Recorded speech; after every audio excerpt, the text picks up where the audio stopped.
Bonjour à tous, bienvenue dans notre émission de lecture biblique. L'objectif est de lire toute la Bible en l'espace de 6 mois dans l'ordre chronologique des événements.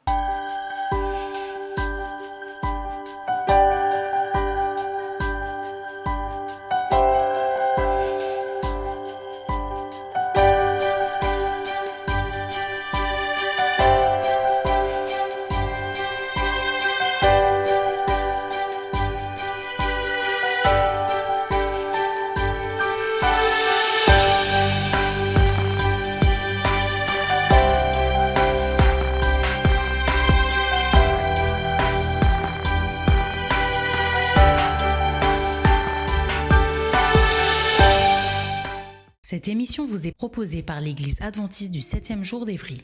Si vous voulez suivre ce plan, vous pouvez cliquer sur le lien dans la description. N'hésitez pas à vous abonner à notre chaîne Évry Adventiste afin de recevoir toutes les nouvelles vidéos de lecture. Restez jusqu'à la fin car nous vous proposerons une méditation concernant le texte du jour. Et n'hésitez pas à poser toutes vos questions dans les commentaires. Aujourd'hui, nous lirons le livre de Amos du chapitre 6 à 9. Nous poursuivrons ensuite par le livre de 2 Chroniques au chapitre 27 et nous terminerons par le livre d'Ésaïe du chapitre 9 à 12. Amos, chapitre 6. Malheur à ceux qui vivent tranquilles dans Sion et en sécurité sur la montagne de Samarie, à ces grands de la première des nations auprès desquels va la maison d'Israël. Passez à Calné et voyez, allez de là jusqu'à Hamath la grande et descendez à Gath chez les Philistins. Ces villes sont-elles plus prospères que vos 2 royaumes? Et leur territoire est-il plus étendu que le vôtre? Vous croyez éloigner le jour du malheur et vous faites approcher le règne de la violence. Ils reposent sur des lits d'ivoire, ils sont mollement étendus sur leurs couches. Ils mangent les agneaux du troupeau, les veaux mis à l'engrais. Ils extravaguent au son du luth, ils se croient habiles comme David sur les instruments de musique. Ils boivent le vin dans de larges coupes, ils soignent avec la meilleure huile et ils ne s'attristent pas sur la ruine de Joseph. C'est pourquoi ils seront emmenés à la tête des captifs et les cris de joie de ces voluptueux cesseront. Le Seigneur, l'Éternel, l'a juré par lui-même. L'Éternel, le Dieu des armées, a dit « J'ai en horreur l'orgueil de Jacob et je hais ses palais. Je livrerai la ville et tout ce qu'elle renferme. Et s'il reste 10 hommes dans une maison, ils mourront. Lorsqu'un parent prendra un mort pour le brûler et qu'il enlèvera de la maison les ossements, il dira à celui qui est au fond de la maison « Y a-t-il encore quelqu'un avec toi ?» Et cet homme répondra « Personne. » Et l'autre dira « Silence ! Ce n'est pas le moment de prononcer le nom de l'Éternel. Car voici l'Éternel ordonne. Il fera tomber en ruine la grande maison et en débris la petite maison. Est-ce que les chevaux courent sur un rocher ? Est-ce qu'on y laboure avec des bœufs pour que vous ayez changé la droiture en poison et le fruit de la justice en absinthe? Vous vous réjouissez de ce qui n'est que néant. Vous dites, n'est-ce pas par notre force que nous avons acquis de la puissance? C'est pourquoi voici, je ferai lever contre vous, maison d'Israël, dit l'Éternel, le Dieu des armées, une nation qui vous opprimera depuis l'entrée de Hamath jusqu'au torrent du désert. Amos, chapitre 7. Le Seigneur l'Éternel m'envoya cette vision. Voici, il formait des sauterelles au moment où le regain commençait à croître. C'était le regain après la coupe du roi. Et comme elle dévorait entièrement l'herbe de la terre, je dis « Seigneur Éternel, pardonne donc! Comment Jacob subsistera-t-il? Car il est si faible. » L'Éternel se repentit de cela. « Cela n'arrivera pas, dit l'Éternel. » Le Seigneur l'Éternel m'envoya cette vision. Voici le Seigneur l'Éternel proclamait le châtiment par le feu, et le feu dévorait le grand abîme et dévorait le champ. Je dis, Seigneur Éternel, arrête donc, comment Jacob subsistera-t-il, car il est si faible? L'Éternel se repentit de cela. Cela non plus n'arrivera pas, dit le Seigneur l'Éternel. Il m'envoya cette vision. Voici le Seigneur se tenait sur un mur tiré au cordeau, et il avait un niveau dans la main. L'Éternel me dit, « Que vois-tu, Amos ?» Je répondis, « Un niveau. » Et le Seigneur dit, « Je mettrai le niveau au milieu de mon peuple d'Israël, je ne lui pardonnerai plus. Les hauts lieux d'Isaac seront ravagés, les sanctuaires d'Israël seront détruits, et je me lèverai contre la maison de Jéroboam avec l'épée. Alors Amatsia, prêtre de Béthel, fit dire à Jéroboam, roi d'Israël, « Amos conspire contre toi au milieu de la maison d'Israël. Le pays ne peut supporter toutes ces paroles. Car voici ce que dit Amos. Jéroboam mourra par l'épée et Israël sera emmené captif loin de son pays. » Et Amatsia dit à Amos, « Homme à vision, va-t'en, fuis dans le pays de Juda, mange-y ton pain, et là tu prophétiseras. Mais ne constitue pas à prophétiser à Béthel, car c'est un sanctuaire du roi et c'est une maison royale. » Amos répondit à Amatsia, « Je ne suis ni prophète ni fils de prophète, mais je suis berger et je cultive des sycomores. L'Éternel m'a pris derrière le troupeau et l'Éternel m'a dit, « Va, prophétise à mon peuple d'Israël. » Écoute maintenant la parole de l'Éternel, toi qui dis, « Ne prophétise pas contre Israël et ne parle pas contre la maison d'Isaac. » À cause de cela, voici ce que dit l'Éternel. Ta femme se prostituera dans la ville, tes fils et tes filles tomberont par l'épée. Ton champ sera partagé au cordeau, et toi, tu mourras sur une terre impure, et Israël sera emmené captif loin de son pays. Amos, chapitre 8. Le Seigneur l'Éternel m'envoya cette vision. Voici, c'était une corbeille de fruits. Il dit, « Que vois-tu, Amos ?» Je répondis, « Une corbeille de fruits. » Et l'Éternel me dit, « La fin est venue pour mon peuple d'Israël. Je ne lui pardonnerai plus. En ce jour-là, les champs du palais seront des gémissements, dit le Seigneur l'Éternel. On jettera partout en silence une multitude de cadavres. Écoutez ceci, vous qui dévorez l'indigent et qui ruinez les malheureux du pays. Vous dites, quand la nouvelle lune sera-t-elle passée afin que nous vendions du blé? Quand finira le sabbat afin que nous ouvrions les greniers? Nous diminuerons les fats, nous augmenterons le prix, nous falsifierons les balances pour tromper. Puis nous achèterons les misérables pour de l'argent et le pauvre pour une paire de souliers, et nous vendrons la criblure du froment. L'Éternel l'a juré par la gloire de Jacob. Je n'oublierai jamais aucune de leurs œuvres. Le pays, à cause d'elle, ne serait-il pas ébranlé et tous ses habitants ne seront-ils pas dans le deuil? Le pays montera tout entier comme le fleuve, il se soulèvera et s'affaissera comme le fleuve d'Égypte. En ce jour-là, dit le Seigneur, l'Éternel, je ferai coucher le soleil à midi et j'obscurcirai la terre en plein jour. Je changerai vos fêtes en deuil et tous vos chants en lamentation. Je couvrirai de sacs tous les reins et je rendrai chauves toutes les têtes. Je mettrai le pays dans le deuil comme pour un fils unique et sa fin sera comme un jour d'amertume. Voici les jours viennent, dit le Seigneur l'Éternel, où j'enverrai la famine dans le pays, non pas la disette du pain et la soif de l'eau, mais la faim et la soif d'entendre les paroles de l'Éternel.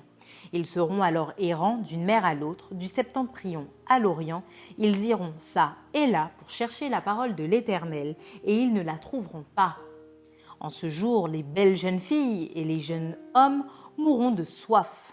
Ils jurent par le péché de Samarie et ils disent « Vive ton Dieu, Dan, vive la voix de Beer-Shéba », mais ils tomberont et ne se relèveront plus. Amos, chapitre 9. Je vis le Seigneur qui se tenait sur l'autel, et il dit « Frappe les chapiteaux et que les seuils s'ébranlent, et brise-les sur leur tête à tous. Je ferai périr le reste par l'épée. Aucun d'eux ne pourra se sauver en fuyant. Aucun d'eux n'échappera. S'ils pénètrent dans le séjour des morts, ma main les en arrachera. S'ils montent aux cieux, je les en ferai descendre. S'ils se cachent au sommet du Carmel, je les y chercherai et je les saisirai. S'ils se dérobent à mes regards dans le fond de la mer, là j'ordonnerai aux serpents de les mordre. S'ils vont en captivité devant leurs ennemis, là j'ordonnerai à l'épée de les faire périr. Je dirigerai contre mes regards pour faire du mal et non du bien. Le Seigneur, l'Éternel des armées, touche la terre et elle tremble, et tous ses habitants sont dans le deuil. Elle monte tout entière comme le fleuve, et elle s'affaisse comme le fleuve d'Égypte. Il a bâti sa demeure dans les cieux et fondé sa voûte sur la terre. Il appelle les eaux de la mer et les répand à la surface de la terre. L'Éternel est son nom. N'êtes-vous pas pour moi comme les enfants des Éthiopiens, enfants d'Israël, dit l'Éternel? N'ai-je pas fait sortir Israël du pays d'Égypte comme les Philistins de Caphtor et les Syriens de Kyr? Voici, le Seigneur l'Éternel a les yeux sur le royaume coupable. Je le détruirai de dessus la face de la terre, toutefois je ne détruirai pas entièrement la maison de Jacob, dit l'Éternel. Car voici, je donnerai mes ordres et je secouerai la maison d'Israël parmi toutes les nations comme on secoue avec le crible, sans qu'il tombe à terre un seul grain. Tous les pécheurs de mon peuple mourront par l'épée. Ceux qui disent « le malheur n'approchera pas, ne nous atteindra pas ». En ce temps-là, je relèverai de sa chute la maison de David. J'en réparerai les brèches, j'en redresserai les ruines et je la rebâtirai comme elle était autrefois, afin qu'il possède le reste d'Édom et toutes les nations sur lesquelles mon nom a été invoqué, dit l'Éternel, qui accomplira ces choses. Voici les jours viennent, dit l'Éternel, où le laboureur suivra de près le moissonneur, et celui qui foule le raisin, celui qui répand la semence ou le moût, ruissellera des montagnes et coulera de toutes les collines. Je ramènerai les captifs de mon peuple d'Israël, ils rebâtiront les villes dévastées et les habiteront. Ils planteront des vignes et en boiront le vin. Ils établiront des jardins et en mangeront les fruits. Je les planterai dans leur pays et ils ne seront plus arrachés du pays que je leur ai donné, dit l'Éternel, ton Dieu. Fin du livre d'Amos. 2 Chroniques, chapitre 27. Jotham avait 25 ans lorsqu'il devint roi et il régna 16 ans à Jérusalem. Sa mère s'appelait Jérusha, fille de Tsadok. Il fit ce qui est droit aux yeux de l'Éternel, entièrement comme avait fait Osias, son père. Seulement il n'entra point dans le temple de l'Éternel.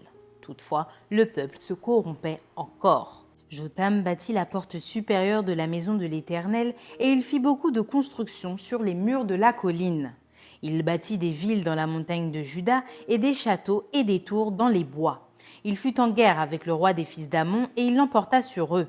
Les fils d'Ammon lui donnèrent cette année-là 100 talents d'argent, 10 000 corps de froment et 10 000 d'orge, et ils lui en payèrent autant la seconde année et la troisième. Jotham devint puissant parce qu'il affermit ses voies devant l'Éternel son Dieu. Le reste des actions de Jotham, toutes ses guerres et tout ce qu'il a fait, cela est écrit dans le livre des rois d'Israël et de Juda. Il avait 25 ans lorsqu'il devint roi et il régna 16 ans à Jérusalem. Jotham se coucha avec ses pères et on l'enterra dans la ville de David. Et Akaz, son fils, régna à sa place. Ésaïe, chapitre 9. Le peuple qui marchait dans les ténèbres voit une grande lumière. Sur ceux qui habitaient le pays de l'ombre de la mort, une lumière resplendit. Tu rends le peuple nombreux, tu lui accordes de grandes joies, il se réjouit devant toi comme on se réjouit à la moisson, comme on pousse des cris d'allégresse au partage du butin. Car le joug qui pesait sur lui, le bâton qui frappait son dos, la verge de celui qui l'opprimait, tu les brises comme à la journée de Madian. Car toute chaussure qu'on porte dans la mêlée et tout vêtement guerrier roulé dans le sang seront livrés aux flammes pour être dévorés par le feu. Car un enfant nous est né, un fils nous est donné et la domination reposera sur son épaule. On l'appellera admirable, conseiller, Dieu puissant, Père éternel, prince de la paix. Donner à l'empire de l'accroissement et une paix sans fin au trône de David et à son royaume. L'affermir et le soutenir par le droit et par la justice dès maintenant et à toujours. Voilà ce que fera le zèle de l'Éternel des armées. Le Seigneur envoie une parole à Jacob. Elle tombe sur Israël. Tout le peuple en aura connaissance, Éphraïm et les habitants de Samarie, qui disent avec orgueil et fierté. Des briques sont tombées, nous bâtirons en pierre de taille, des sycomores ont été coupés, nous les remplacerons par des cèdres. L'Éternel élèvera contre eux les ennemis de Rétsin et il armera leurs ennemis. Les Syriens à l'Orient, les Philistins à l'Occident, et ils dévoreront Israël à pleine bouche. Malgré tout cela, sa colère ne s'apaise point et sa main est encore étendue. Le peuple ne revient pas à celui qui le frappe et il ne cherche pas l'Éternel des armées. Aussi l'Éternel arrachera d'Israël la tête et la queue, la branche de palmier et le roseau en un seul jour. L'ancien et le magistrat, c'est la tête, et le prophète qui enseigne le mensonge, c'est la queue. Ceux qui conduisent ce peuple l'égarent, et ceux qui se laissent conduire se perdent. C'est pourquoi le Seigneur ne saurait se réjouir de leurs jeunes hommes, ni avoir pitié de leurs orphelins et de leurs veuves, car tous sont des impies et des méchants, et toutes les bouches profèrent des infamies. Malgré tout cela, sa colère ne s'apaise point, et sa main est encore étendue. car la méchanceté consume comme un feu qui dévore ronces et épines. Il embrase l'épaisseur de la forêt, d'où s'élèvent des colonnes de fumée. Par la colère de l'Éternel des armées, le pays est embrasé, et le peuple est comme la proie du feu. Nul n'épargne son frère. On pille à droite et l'on a faim, on dévore à gauche et l'on n'est pas rassasié. Chacun dévore la chair de son bras. Manassé dévore Éphraïm, Éphraïm Manassé, et ensemble ils fondent sur Juda. Malgré tout cela, sa colère ne s'apaise point, et sa main est encore étendue. Ésaïe chapitre 10. Malheur à ceux qui prononcent des ordonnances iniques et à ceux qui transcrivent des arrêts injustes, pour refuser justice aux pauvres et ravir leurs droits aux malheureux de mon peuple, pour faire des veuves leur proie et des orphelins leur butin. Que ferez-vous au jour du châtiment et de la ruine qui du lointain fondra sur vous? Vers qui fuirez-vous pour avoir du secours et où laisserez-vous votre gloire? Les uns seront courbés parmi les captifs, les autres tomberont parmi les morts. Malgré tout cela, sa colère ne s'apaise point et sa main est encore étendue. Malheur à l'Assyrien, verge de ma colère. La verge dans sa main, c'est l'instrument de ma fureur. Je l'ai lâché contre une nation impie, je l'ai fait marcher contre le peuple de mon courroux, pour qu'il se livre au pillage et fasse du butin, pour qu'il le foule aux pieds comme la boue des rues. Mais il n'en juge pas ainsi, et ce n'est pas là la pensée de son cœur. Il ne songe qu'à détruire, qu'à exterminer les nations en foule, car il dit « Mes princes ne sont-ils pas autant des rois ? N'en a-t-il pas été de Calno comme des Carchemish ? N'en a-t-il pas été de Hamath comme d'Arpad ? N'en a-t-il pas été de Samarie comme de Damas ? De même que ma main a atteint les royaumes des idoles, où il y avait plus d'images qu'à Jérusalem et à Samarie. Ce que j'ai fait à Samarie et à ses idoles, ne le ferai-je pas à Jérusalem et à ses images ? Mais quand le Seigneur aura accompli toute son œuvre sur la montagne de Sion et à Jérusalem, je punirai le roi d'Assyrie pour le fruit de son cœur orgueilleux et pour l'arrogance de ses regards hautains. Car il dit, c'est par la force de ma main que j'ai agi, c'est par ma sagesse, car je suis intelligent. J'ai reculé les limites des peuples et pillé leurs trésors, et comme un héros, j'ai renversé ceux qui siégeaient sur des trônes. J'ai mis la main sur les richesses des peuples, comme sur un nid, et comme on ramasse des œufs abandonnés, j'ai ramassé toute la terre. Nul n'a remué l'aile, ni ouvert le bec, ni poussé un cri. La hache se glorifie-t-elle envers celui qui s'en sert? Ou la scie est-elle arrogante envers celui qui la manie?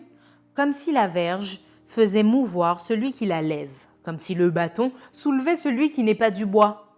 C'est pourquoi le Seigneur des armées, enverra le dépérissement parmi ses robustes guerriers, et sous sa magnificence éclatera un embrasement comme l'embrasement d'un feu. La lumière d'Israël deviendra un feu et son sein une flamme qui consumera et dévorera ses épines et ses ronces en un seul jour. Qui consumera corps et âme la magnificence de sa forêt et de ses campagnes? Il en sera comme d'un malade qui tombe en défaillance. Le reste des arbres de sa forêt pourra être compté et un enfant en écrirait le nombre. En ce jour-là, le reste d'Israël et les réchappés de la maison de Jacob cesseront de s'appuyer sur celui qui les frappait. Ils s'appuieront avec confiance sur l'Éternel, le Saint d'Israël. Le reste redeviendra le reste de Jacob, ô Dieu puissant. Quand ton peuple, ô Israël, serait comme le sable de la mer, un reste seulement reviendra. La destruction est résolue, elle fera déborder la justice. Et cette destruction qui a été résolue, le Seigneur, l'Éternel des armées, l'accomplira dans tout le pays. Cependant, ainsi parle le Seigneur, l'Éternel des armées. Ô mon peuple qui habite en Sion, ne crains pas l'Assyrien. Il te frappe de la verge et il lève son bâton sur toi, comme faisaient les Égyptiens. Mais encore un peu de temps et le châtiment cessera. Puis ma colère se tournera contre lui pour l'anéantir. L'Éternel des armées agitera le fouet contre lui, comme il frappa Madian au rocher d'Horeb. Et de même qu'il leva son bâton sur la mer, il le lèvera encore comme en Égypte. En ce jour, son fardeau sera ôté de dessus ton épaule et son joug de dessus ton cou, et la graisse fera éclater le joug. Il marche sur Ajat, traverse Migron, laisse ses bagages à Micmash. Il passe le défilé, il couche à Géba, Rama tremble, Gibéa de Saül prend la fuite. Fais éclater ta voix, fille de Galim.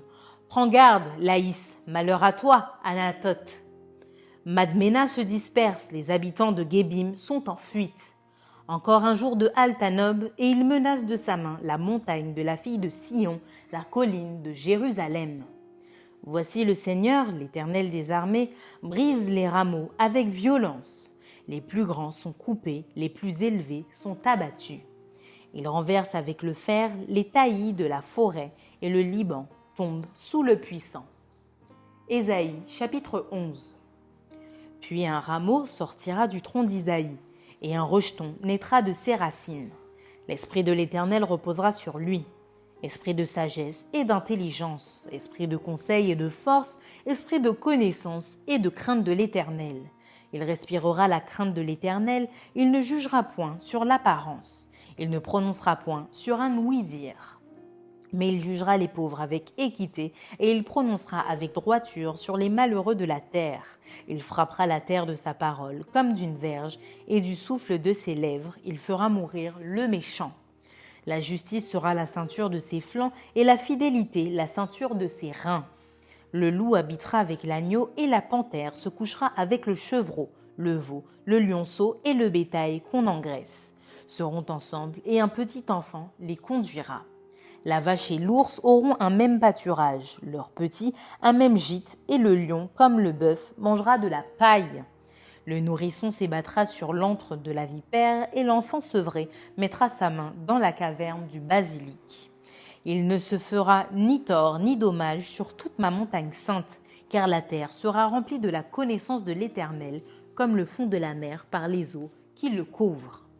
En ce jour, le rejeton d'Isaïe sera là comme une bannière pour les peuples. Les nations se tourneront vers lui et la gloire sera sa demeure. Dans ce même temps, le Seigneur étendra une seconde fois sa main pour racheter le reste de son peuple, dispersé en Assyrie et en Égypte, à Patros et en Éthiopie, à Élam, à Shinéar et à Hamath et dans les îles de la mer.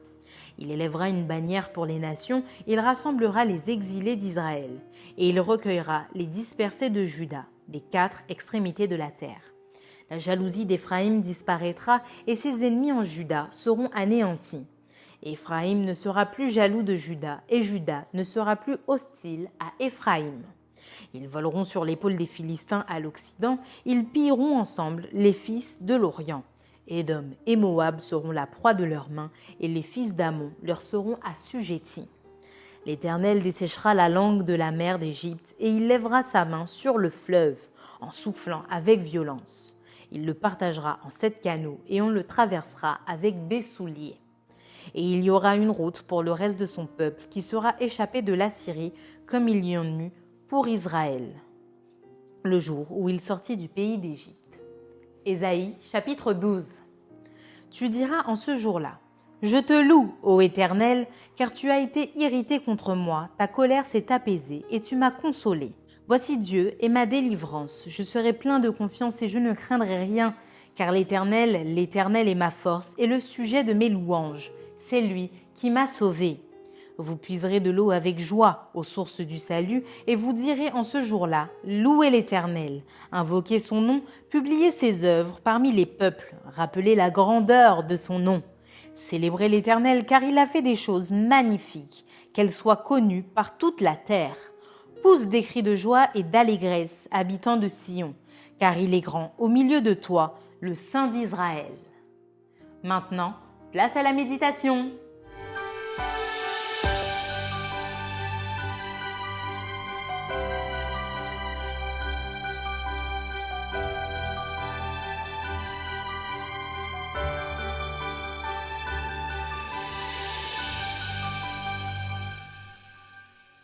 Le prophète Amos est un prophète qui est issu du royaume du sud, le royaume de Juda, et il va aller prêcher au royaume du nord, le royaume d'Israël.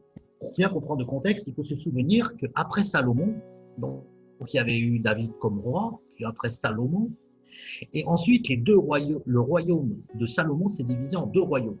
Le royaume du nord, qu'on va appeler le royaume d'Israël, et le royaume du sud. Le royaume du Nord aura comme capitale Samarie et le royaume du Sud, Jérusalem. Et il se trouve qu'Amos est appelé par Dieu pour aller prêcher un message d'avertissement au peuple du Nord. Et lui, il est issu du Sud. Et ce sont des oracles très sévères contre le peuple du Nord. Le peuple du Nord a complètement dévié du chemin de Dieu. Et il s'est complètement corrompu avec des faux dieux. Et aussi, le Seigneur va mettre en lumière l'injustice de ces peuples. Alors, le prophète Amos va se présenter au chapitre 7 et au verset 14. Il va dire de lui-même, « Je ne suis fils de prophète, mais je suis bouvier, c'est-à-dire je m'occupe des vaches, et je cultive des sycomores. L'Éternel m'a pris derrière le troupeau, et l'Éternel m'a dit, va, prophétise à mon peuple d'Israël. » Et Amos donc se donne l'autorité, alors que c'est un homme très simple, qu'il est envoyé par le peuple d'Israël. Et pour montrer vraiment leur injustice, voilà ce qu'on peut lire au chapitre 8. Et à partir du verset 4, voilà ce qu'Amos va dénoncer, par exemple, dans le royaume d'Israël du Nord. « Écoutez ceci, vous qui engloutissez le pauvre, qui supprimez les malheureux du pays. Vous dites, quand la nouvelle lune sera-t-elle passée, afin que nous vendions nos denrées? Quand finira le sabbat, afin que nous ouvrions les greniers? Nous diminuerons les mesures, nous augmenterons le prix, nous falsifierons les balances pour tromper. Nous achèterons les indigents pour de l'argent, le pauvre pour une paire de balles, et nous vendrons le déchet du blé. » Et la réponse de Dieu est sans équivoque. L'Éternel l'a juré par l'orgueil de Jacob, je n'oublierai jamais aucune de leurs actions. Et il continue au verset 8. Le pays, à cause de cela, ne sera-t-il pas ébranlé, et tous les habitants ne seront-ils pas dans le deuil? Le pays montera tout entier comme la lumière, il se soulèvera et s'apaisera comme le fleuve d'Égypte. Parce que là, Amos annonce en fait que le royaume du Nord va tomber. En effet, les Assyriens vont venir dévaster le royaume du Nord. Il ne va plus rien rester du royaume du Nord. Il restera à ce moment-là que le royaume du Sud, le royaume de Juda. Et de plus, les Assyriens vont être aussi balayés par les Babyloniens. Et les Babyloniens, c'est eux qui vont aussi faire tomber le royaume de Juda. Mais ce qu'il faut noter, c'est que l'oracle d'Amos est sans équivoque sur l'état de la société du royaume du Nord. Et pourtant, ce texte, alors qu'il est dur contre eux et qui est plein d'avertissements assez agressifs, va finir sur une note de restauration au chapitre 9. Il est dit, au partir du verset 11 du chapitre 9, « En ce jour-là, je relèverai la cabane chancelante de David. J'en réparerai les brèches, j'en relèverai les ruines, et je la bâtirai comme elle était autrefois, afin qu'ils entrent en possession du reste des hommes et de toutes les nations sur lesquelles mon nom a été invoqué. Voici que les jours viennent où le laboureur suivra de repas le moissonneur, et celui qui foule le raisin, celui qui répand la semence, où le jus de fruits ruissellera des montagnes et où toutes les collines s'épancheront. Je ramènerai les captifs de mon peuple d'Israël. Ils rebâtiront des villes dévastées, les rebâtiront, les habiteront, et planteront les vignes et en boiront le vin. Ils établiront des jardins et en mangeront les fruits. Je les planterai sur leur terre et ils ne seront plus jamais arrachés de leur terre, celle que je leur ai donnée, dit l'Éternel ton Dieu. Donc l'Éternel est toujours un peu comme ça dans ses discours, c'est-à-dire qu'il y a toujours la virulence contre les péchés du peuple, mais il annonce toujours une restauration. Voilà ce que nous dit donc ce texte d'Amos des chapitres 6 à 9. Maintenant, dans 2 Chroniques 27, nous avons donc ici un roi qui vient succéder à son père Osias, le roi Jotham, roi de Juda. Il se trouve que le roi Osias, qui a été le roi précédent, va faire quelque chose de terrible. Il va faire quelque chose dans le temple de Dieu que Dieu ne voulait pas. Et Dieu va lui faire tomber la lèpre sur lui. Donc Osias finira sa vie en étant lépreux et il est obligé, parce que c'était la condition à l'époque, quand on était israélite, on était obligé de s'isoler complètement du peuple parce qu'on avait la lèpre. Et après la mort d'Osias, le roi de Juda, on va prendre la succession. Et on voit que le roi Jotham est à moitié croyant et à moitié non croyant. C'est-à-dire il fait des choses positives, parce que le verset 2 du chapitre 27 de Chroniques me dit qu'il fit ce qui est droit aux yeux de l'Éternel, comme avait fait son père Josias. Pourtant, la suite du verset nous dit « Toutefois, il n'entra pas dans le temple de l'Éternel. De plus, le peuple se corrompait encore. » Donc voilà, on a une ambivalence entre des choses que Dieu reconnaît comme bien de la part de Jotham, mais des choses aussi négatives. Et il sera en guerre aussi contre des opposants. Ici, ceux qui sont cités, c'est les Ammonites. Et donc, comme il va gagner sur les Ammonites, eh ben, il va leur demander un impôt. Voilà. Et on nous dit donc que le roi Jotham va rester 25 ans au pouvoir. Et après, à Ésaïe, du chapitre 9 au chapitre 12, alors ce texte est magnifique puisque ce sont des textes où il y a déjà des oracles contre le peuple qui s'est rebellé et des injustices contre le peuple qui s'est rebellé, mais c'est aussi un passage où il y a des annonces du futur Messie qui va venir. Quand je lis, par exemple, à partir du chapitre 9, verset 1, il est dit dans Ésaïe, « Le peuple qui marche dans les ténèbres voit une grande lumière.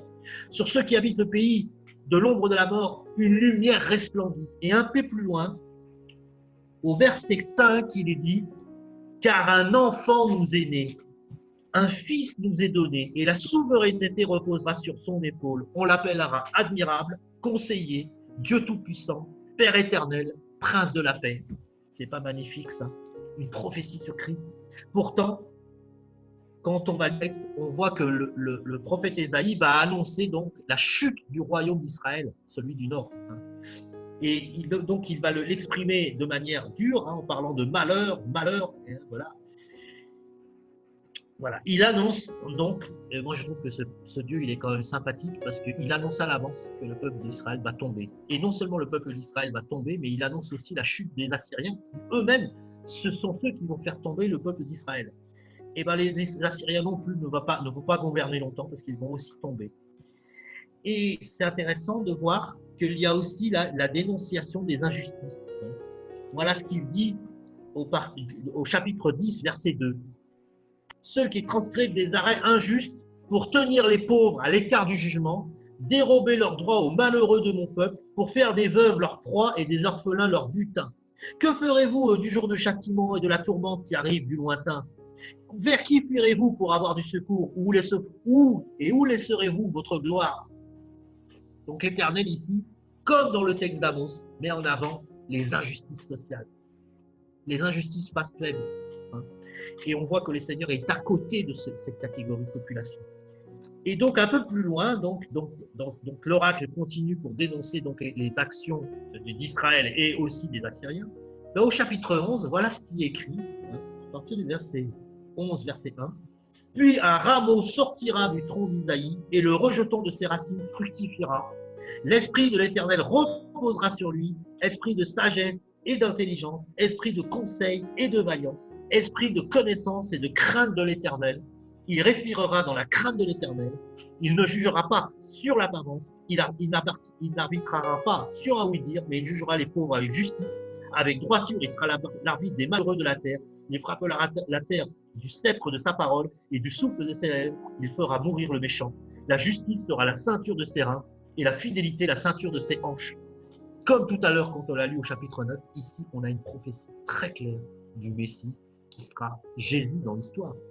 Quelques 600 ans plus tard, Jésus qui va naître et qui va donc réaliser ces prophéties messianiques. Et toute la fin du chapitre 11 et le chapitre 12 sont donc les interventions de Dieu contre les pécheurs, mais aussi ceux qui sont avec Dieu vont annoncer donc la bienveillance de Dieu. C'est ce qui se passe au chapitre 12.